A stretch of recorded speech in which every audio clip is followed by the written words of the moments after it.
Hello everyone, and welcome back.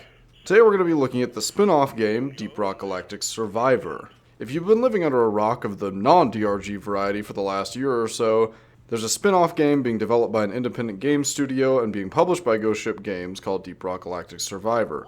This is a crossover between, obviously, Deep Rock Galactic and the Survivor genre of game, which originally stems from the game Vampire Survivors. If you haven't played Vampire Survivors, I'd highly recommend you pick it up. It's on mobile for free, doesn't even have ads, so if you haven't played it up until this point, there's really no excuse not to. Also, it's only like a couple of bucks on Steam, so throw a couple dollars their way. It's a good game, they deserve it. To answer the bottom line up front, this is more than Vampire Survivors with a DRG coat of paint. It is more than the sum of its parts, and it is currently on track to be one of the best in the Survivor-like genre. But like everything, I have some glowing opinions on how it could be just a little bit better. But to this point, Vampire Survivors spawned a massive amount and varying quality of spin-off games. 20 Minutes Till Dawn, Brotato, Soulstone Survivors, Halls of Torment, just to name a few. Those are all the ones that I've played a significant amount of time personally. There's a lot more out there of varying quality. I'm sure there's some other good ones that I didn't name, and then there's also a lot of trash just trying to make a couple dollars off of the formula. After watching a lot of my friends play a decent amount of DRG Survivor while I was away from my computer, and now having played the demo myself, I can confidently say that this is the former. A game that actually takes the Survivor formula and builds upon it, does some unique things. I don't think it goes as far from the original formula as some of the other games do, like Halls of Torment. Before we get into the nuance of the game, I just want to say that obviously the game is still in a demo state. Things are always available to change in both a positive and a negative direction, so don't take anything in this video to be factual. That said, I'm going to lay quite a bit of criticism or suggestions out on the table just because I want to field a wide breadth of feedback for this game, as I think it has a great deal of potential. I'm not going to repeat myself, but I will say that I'm half certain that a lot of the things I'm going to bring up here are probably things they're already tracking and looking into improving, so forgive me, Fun Day, if I spout anything off that you've had a fix for months and just didn't put into the demo. So starting with the upgrades. It has the pretty standard Survivor series permanent suite of upgrades, upgrading everything from your health, move speed, damage, luck, XP find, the list goes on. Like in a lot of roguelikes, these are persistent upgrades that affect all future runs once you purchase them and can't be lost. I think they could have been a little bit more creative with this selection and also made the choices a little bit more meaningful, either put them on a tree or put them in some sort of nesting system. Not that that hasn't been done before, but just having them all laid out like this is just a little too reminiscent of the other peers in this genre. Now, skipping through the milestone menu, a few things that I immediately notice are that there is a lot of play through a run milestones.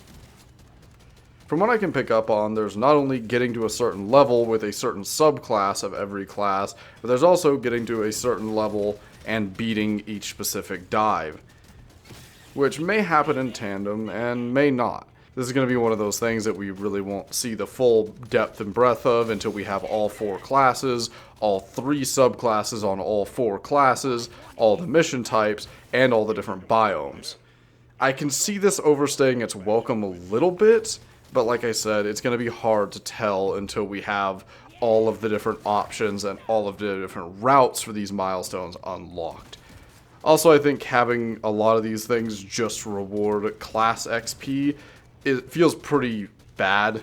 Like, I understand that you can't have a unique and special gear unlock for every single one of these milestones, but in that effect, I would say maybe ratchet back the milestones a little bit, or give them some sort of more meaningful reward to them. Like maybe unlock something new in the permanent upgrades menu that wouldn't be accessible unless you did the milestone, or give you a free tier 5 permanent upgrade so you don't have to spend that big chunk of credits and minerals for the final level. Just a couple ideas. Of course, more milestones is more potential playthroughs, and if the game is fun enough and the classes are diverse enough and interesting enough to warrant dozens of playthroughs on every class, then the milestones would be a great thing rather than a problem. It's just whenever I see a menu like this, it immediately kind of jumps up the fear in me, in that I'm not sure whether it's the chicken or the egg. Is the game so good that they think people will want to play these mini milestones? Or are there this many milestones to keep people playing the game? Just something that's nagging in the back of my mind. One of my favorite things about this game, though, is the complete departure from the DRG hazard levels.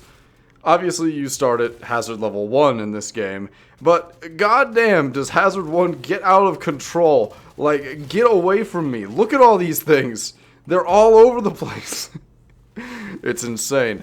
I'm a fan though. I like that this game dials up the hecticness and kind of forces you to use the environment to your advantage, which brings me to the major differentiating factor, in my opinion, of DRG Survivor, which is the destructible terrain.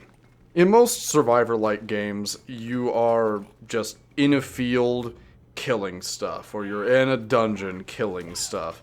And while they also add a lot of nuance in how that's done, there's not really any of them that play with these sort of pseudo tower defense mechanics.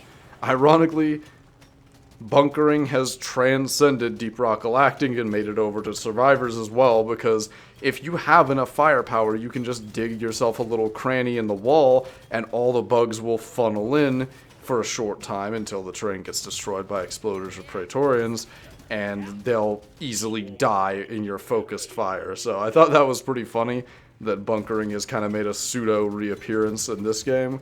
But regardless, I don't think it's cheesy by any means. There's enough of the bugs that can either use ranged attacks or destroy the terrain whenever they're coming in. So it isn't really a huge issue like it is in DRG proper.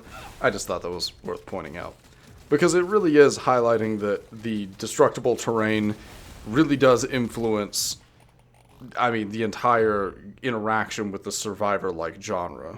The weapons feel good, the upgrades are kind of mid, but the terrain destruction and actually playing around, mining a mineral, and then continuing to mine through the wall to funnel the bugs is really, really unique and worth exploring more. I think building upon that with the driller will be a super interesting route to go. Now to get into the weapons a little bit.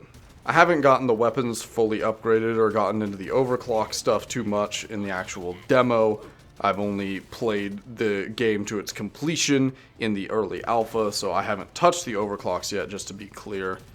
And I feel like a lot of the weapons do feel quite good. My main issue with them, though, is the reload mechanic.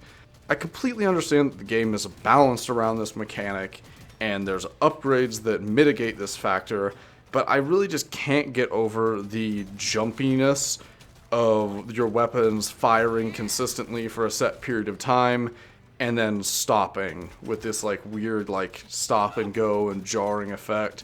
And while that is kind of mitigated when you have 3 or 4 weapons, I feel like it's also almost worse, because then it's harder to track the actual reloads of your weapons whenever there's multiple cooldowns going at a time, without looking at the bar at the bottom of the screen, of course.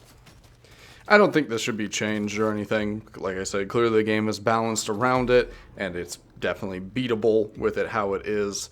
It's just the thing that jumps out to me as really gross feeling whenever I'm just playing the game, trying to have a good time. It just kind of takes me out of it moment to moment. It makes sense to my brain with something like the boomstick, but the Zhukov's firing for 10 seconds straight and then reloading for 5 seconds straight is just, it just doesn't feel, even in separating it from the DRG context, it feels really, really strange.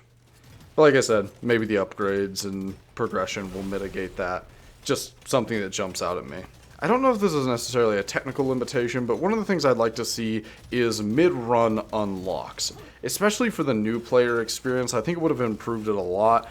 Taking this run, for example, this is my first run on the demo build, so I had no progression.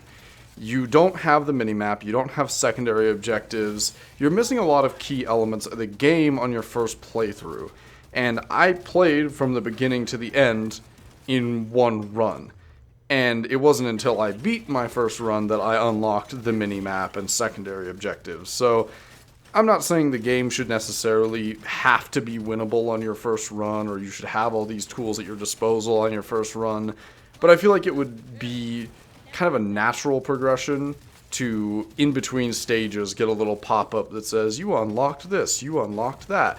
And also that would make it easier and a quality of life change for people that are just doing maybe a run to get their last unlock. They would know when they got it, and then they could back out of the run or end the dive or whatever. Would be a nice quality of life change in my opinion, as it was pretty brutal going through that run without a minimap. One of the main complaints I had with the alpha version was the enemy variety was pretty weak, and I'm glad to see that that's been rectified a lot. The acid spitters alone add quite a bit of variance to the fights. They make it a lot more difficult to just hide in a corner and let all the bugs run towards you. That's a very welcome change in my opinion. Now, to get back into things that I'm not really sure if I have a justified complaint on at all, if the current progression of the mission is going to be what it's like in the final game, I think it needs a little bit more diversity and maybe some random events or things like that, because as it currently stands, you basically go into a level, kill things, do a secondary objective, and just wait for the elite to show up, and then you leave. And you do that all the way up to the 5th stage, you pop 3 cocoons, you fight 3 elites, and then you fight the Dread, which, once you understand how it works, is really not much of a challenge in my opinion. So to my understanding, they're going to have other mission types, but I hope that this is not a mission type, if that makes sense. I hope there's going to be more diverse progression in this elimination type mission, if that makes sense. I would say make it shorter, make it 3 stages instead of 5, but I think this game really needs those 5 stages to ramp up to that really powerful feeling, and trying to cram those levels into only 3 stages would cause a constant stop and buffering of unlocking upgrades as you go through the content. So I don't think that's necessarily the solution either, but I think it does drag a little bit, because I've only at this point I unlocked everything in the alpha build, and now I've played 1 run of the demo, and obviously we're playing with less than all the content in the game, but it does feel a little stale already, which I know we're lacking mission types and a lot of diversity, but what I'm getting at is, if this is anything close to the average run flow of the full game, I think even people that haven't picked up the game yet might not be able to get to where all of these unlocks are sitting right now. Me, I'm just completely off the mark on that because I've played so many of these games and I notice these finite things that make the runs more or less interesting, but I digress.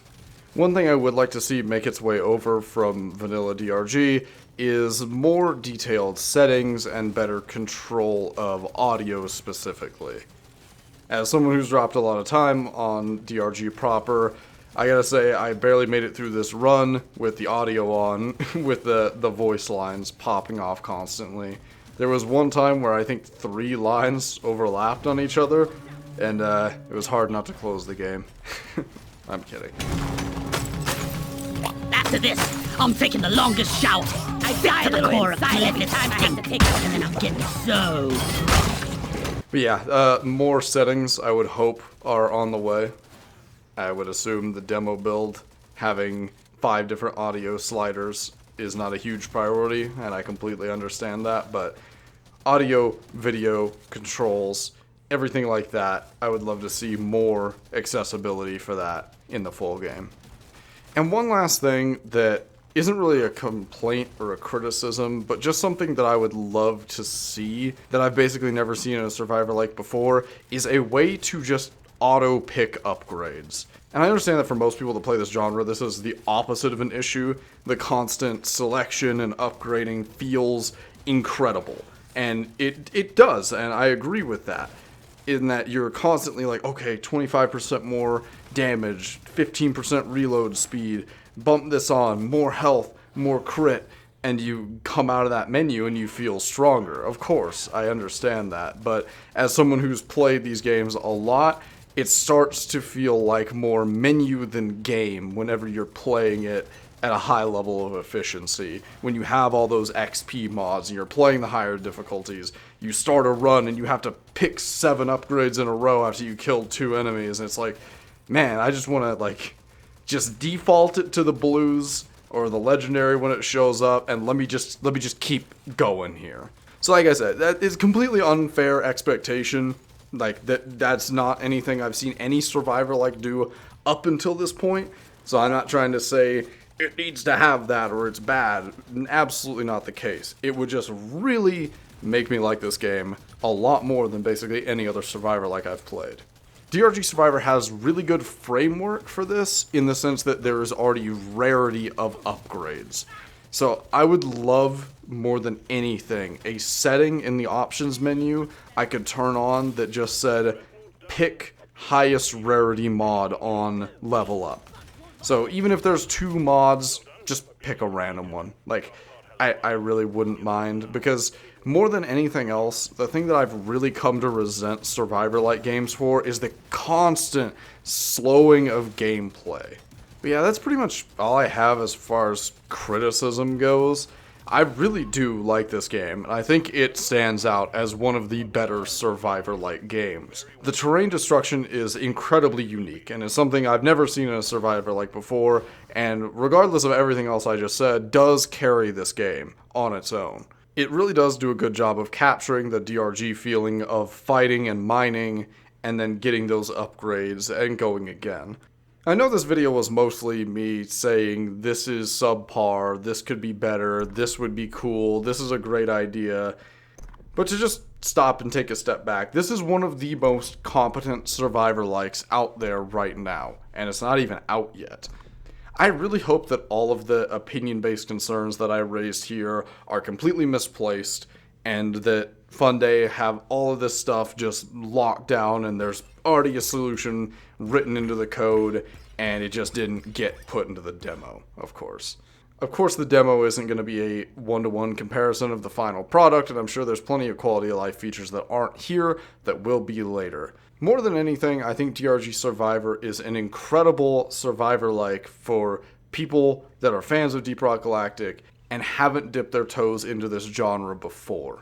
It'll be a bit of a poison apple in that I think it's going to be one of the more polished Survivor-likes that is on the market, so anything else would probably feel like quite a regression after playing DRG Survivor. More than anything, I'm just really hopeful for the delivery of this game. And for the last time, Ghost Ship isn't making this game. They're publishing it. This is not the reason Season 4 sucks. Stop giving that excuse. As always, thank you for watching, and have a nice day.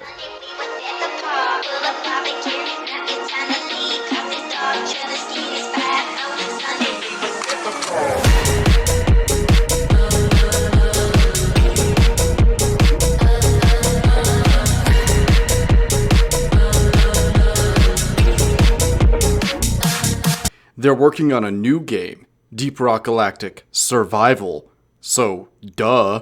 Oh my god, could you imagine if you were able to conjure up this level of blissful ignorance to go through your life with? I am angry that I lack the mental capacity to go through life with this little